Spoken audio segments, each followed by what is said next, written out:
But with the teaching, again, we have to make sure that the player is making conscious choices in order to understand the thing that happens. Otherwise, they're just going through the actions. Hi there, welcome to Games Over Coffee Consulting. This is where indie developers submit their games and then I talk about their game design, try to see if we can improve it somehow. If you want to submit a game here, there's a link in the description. We're talking about Wondervine today, or Wondervine. This was super difficult for me to get my head around. This is a fairly simple game that we're talking about here. This game is like a much more innovative way of looking at the Sokoban kind of puzzle. This game has really interesting mechanics. The whole idea is that you're growing a vine to like press buttons or light it on fire. Before the criticisms, I do want to talk about what I liked in the game. A lot of this game was pretty intuitive. It was pretty easy for me to understand what it was about, easy for me to grasp this mechanic, even though it's a mechanic that I'd never seen before. I like the graphical part of this game, how you're a water droplet making a vine grow. The water droplet can also walk on fire, and I like the appreciation of detail in there. I think it's a testament to your game design that I can come into a game that I've never seen a mechanic like before and be able to just play it.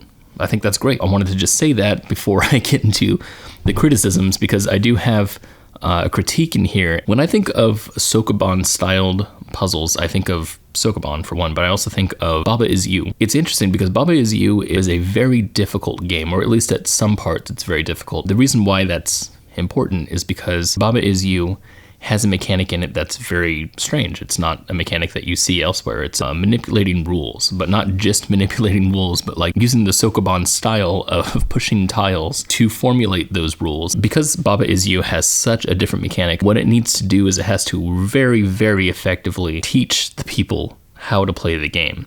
Because if they don't, then someone's going to look at that game and just not understand what's going on. The fact that Baba Is You is super innovative, that in itself does kind of create a curiosity that players automatically want to try to learn. Even if Baba Is You doesn't have a ton of really good introductory design, the fact that it has this kind of innovative mechanic in it, it's enough for some people to just dive into the puzzle and just try again. With that being said, the game here, Wondervine, also has a really interesting mechanic, but I wouldn't say it inspires curiosity from just anybody, right? In fact, it is very weird.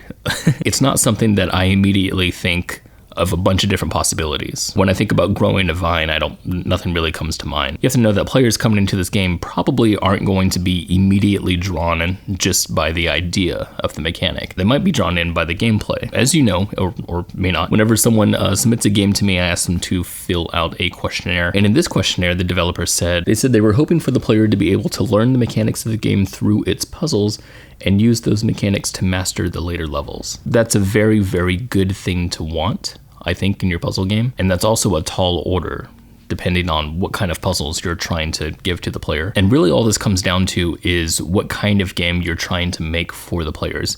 So if the experience that you want is to master the mechanics and inspire confidence in your players, then you have to have a pretty gradual curve of teaching people mechanics. I told you that when I played this game, it was pretty easy for me to understand what I was doing by going in and just kind of playing the levels, playing around with them and stuff. But it's hard to say that with complete confidence, because there were plenty of times in this game that I got very, very stuck. A lot of times I felt like this game was very difficult. So I put this game on my Discord and I asked other people to play it, and I think I got maybe 1 or 2 responses. Of those responses, they said it was very difficult, it was very hard. Looking back at the game, the puzzles don't seem super difficult. What I think happens in this game, I think a lot of the puzzles have assumptions that they make, that they think the player already has mastered certain techniques before moving on. In this game, it very much looked like it was putting me through the actions in order to master a certain mechanic. And while I did go through the actions, there were plenty of times that I went through the actions but didn't master the mechanic. Although I was doing the actions necessary to complete the puzzle, I didn't always understand what it was I was doing. I should say that again. Although I was doing the actions necessary to complete the puzzle, I didn't always understand what it was I was doing. And I think the reason why that happens is because when you're designing a puzzle for your game, you have room for error. In Baba Is You, for example, there's a ton of room for error when you have like a lot of words to play with. But if you look at their introductory levels, like the first 5 levels, there's not a whole lot of error that you can do, right? There's only a few different things that you can actually switch up. And it's because they really want to shrink that room for error until it's so tiny that the player doesn't do anything by accident. This is about designing levels so that the player makes conscious choices to do something. I'll make an example. The first few levels in your game, like I said, are designed pretty dang well because they allow me to complete the puzzle. But the first level has to do with me coming up to a vine in order to push the button, in order to unlock a gate, and then I can go through. If I just play just linearly and I'm not really paying attention to the environment, let's say I'm just stupid, I'm just playing the game just to see what it's like, just to feel it out, right? Say I'm an average gamer. Nothing is in my way. I just go straight to the vine and I start pushing on the vine because it does something, and then it hits the button and then unlocks the gate and I go through. Now in my mind, what I've done is I just went and pushed the vine a lot and then I went to the exit. Although it makes sense that a person looks at that and thinks, oh, I unlocked the door by pushing the vine onto the button, they never made a conscious choice to press that button in order to unlock the door. If there was, however, backtracking necessary, let's say that you had to go to a door first and then you couldn't get through it until you went over here, pressed a vine into the button, then went back to go through the door, that's introducing a conscious choice. That's making the player choose to do something, not just go through the action, but actually choose to do that. When they do this mechanic, there is a possible way for them to do it without them being very conscious of the choices they're making. The idea is that if the player is choosing to do it, then they internally understand something. And if you don't have that, then you get to certain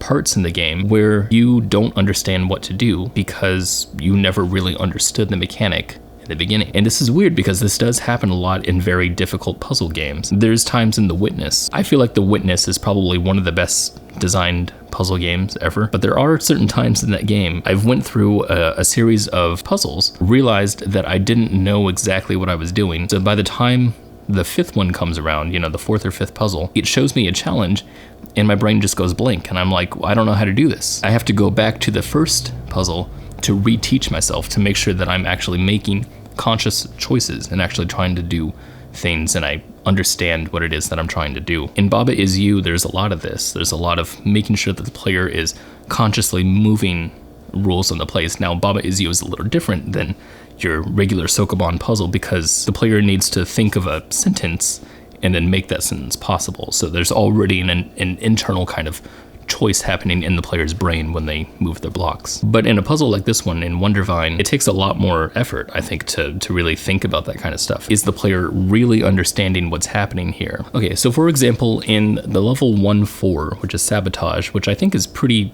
well done, you're teaching the player through a red herring, which I think is a great thing to do. But there's something else that happens in here. The player is kind of taught 2 things at once. They're taught that switches cancel each other out, right? So one opens the gate, then the other one closes it if it's pressed at the same time. That's one thing that they're learning. But another thing that they're learning is that the vine has to grow in on itself in order to isolate one end, which is a pretty difficult thing to explain, even in words. But when you do it, you see it happen. I didn't really understand exactly what was happening when I made it happen, and it's really easy to complete the level, so I just completed it and went forward. But from then on, I didn't really understand what made the first end of that plant grow in on itself. It wasn't until level 2-2 that I really understood this Within the Beast. I think Within the Beast does a really good job of teaching the player to keep away from the plant itself in order to avoid growing in on itself. That's something that I should have known, I think, beforehand. As far as me making an absolute effort in a specific direction in order to complete a puzzle, I can tell you that there was plenty of times in here that I was just not inspired with confidence. On the level Rope Burn, I looked at this level and I didn't really understand how to proceed. I did understand that there was a button at the bottom and there was fire at the top, and that I somehow had to avoid the fire and at the same time manipulate the vine so that it would go to the bottom. But I had never seen these little pods before. I'd never known what those did. And because I've never pressed them before, I don't really know what they do.